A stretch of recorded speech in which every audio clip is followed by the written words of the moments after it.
Welcome to my mini book club. Every few months, I'm going to walk you through all the books that I've been reading and let you know which ones are worth your time. Let's get to it. This whole book, nothing is what it seems.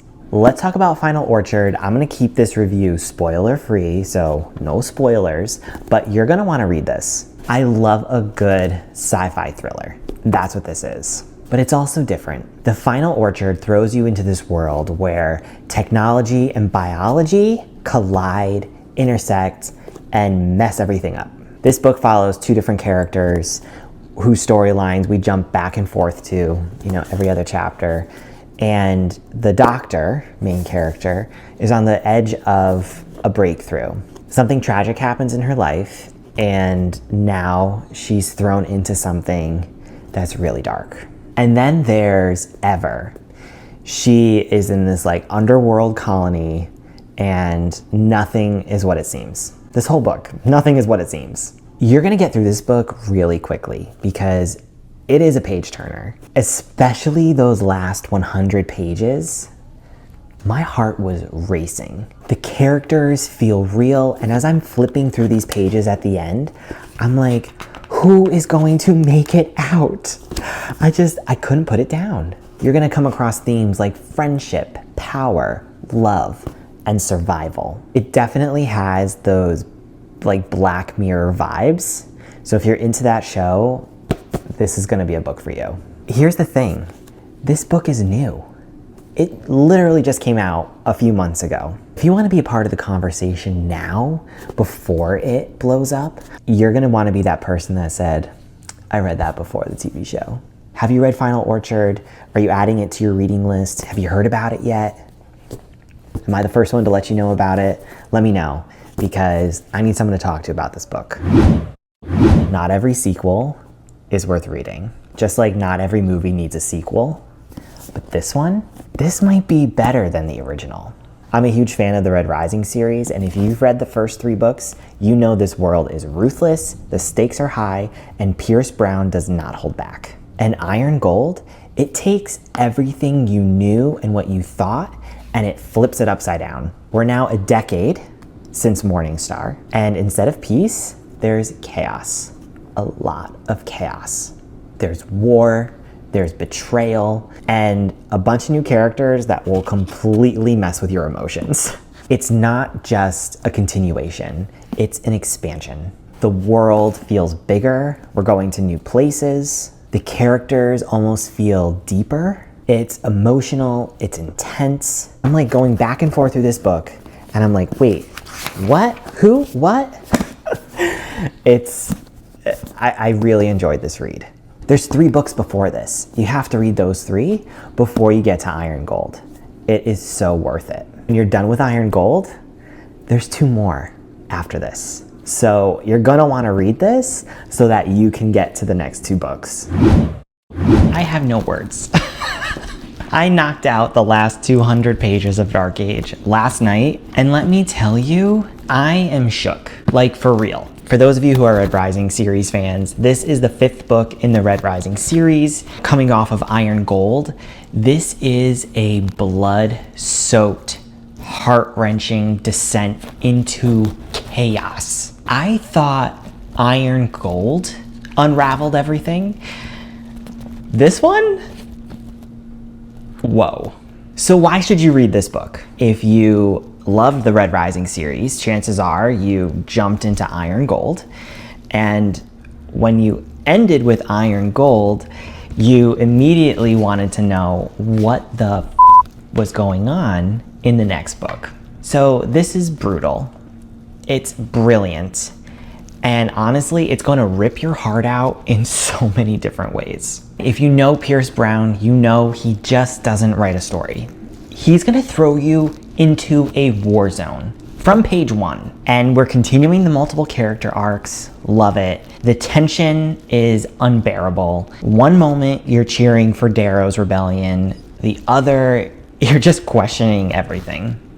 How did we even get to this moment? This is filled with emotional gut punches over and over and over. Personally, I couldn't put it down. And if you really love the high stakes storytelling where really no one is safe, this book is gonna have your heart racing like it did mine.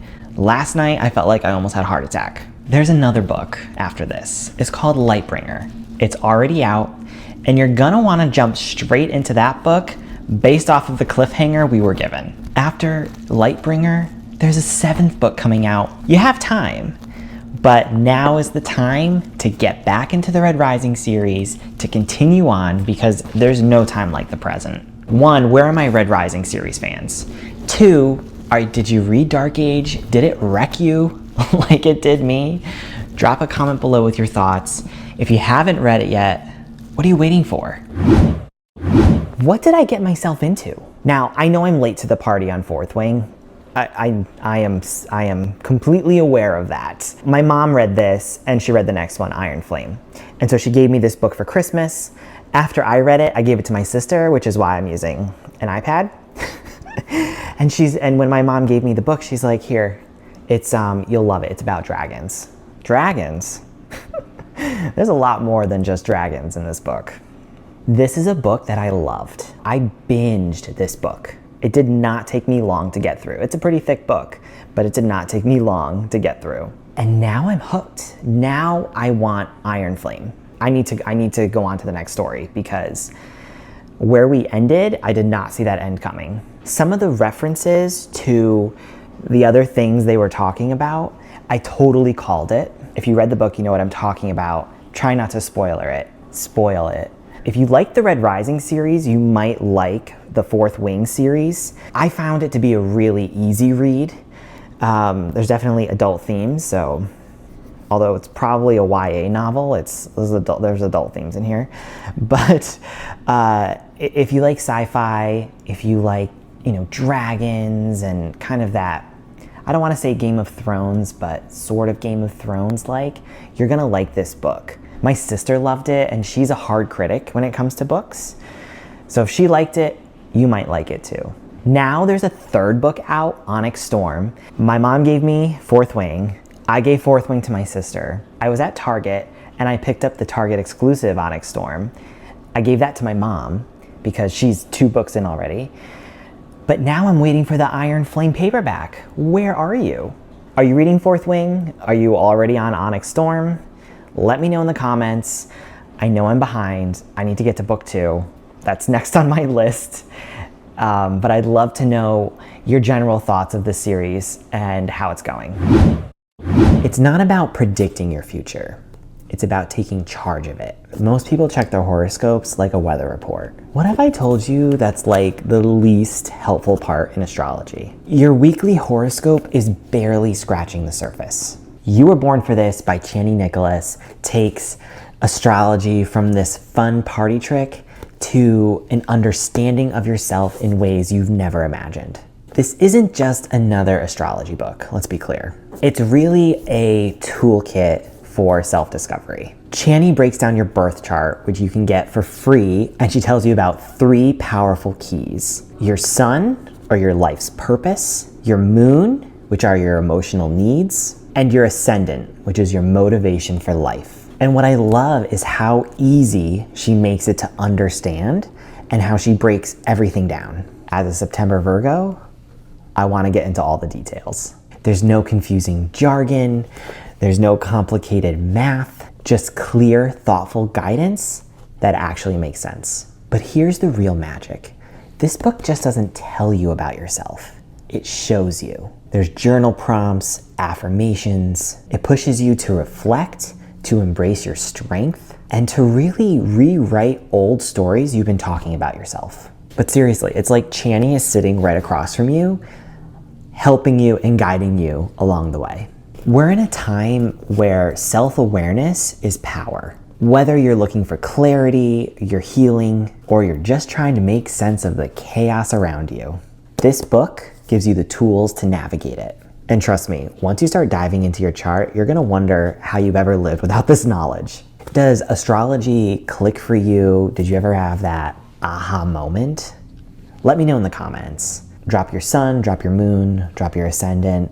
Let's talk about it, because as a September Virgo, I want to get into all the details. And that's a wrap on all of these book reviews. If you've read any of those books or have recommendations, drop a comment, let me know. I would love to add a book to my reading list. Don't forget to like this video and subscribe so you don't miss my next book club. For my reading list coming up, I'm definitely going to continue the Red Rising series. I need to know how this is all going to wrap up, so I'm going to continue. The next book is called Lightbringer. I'll probably add some celebrity biographies in there. Matthew Perry biography has been sitting on my shelf for quite some time, so I really want to get into that. And Iron Flame. I know I'm late to the party on all of that, but I need the paperback version to come out. I love a paperback book, so if that comes out in the next few months, I'll be getting it and I'll be reading it. Thanks so much for watching. Until next time, happy reading.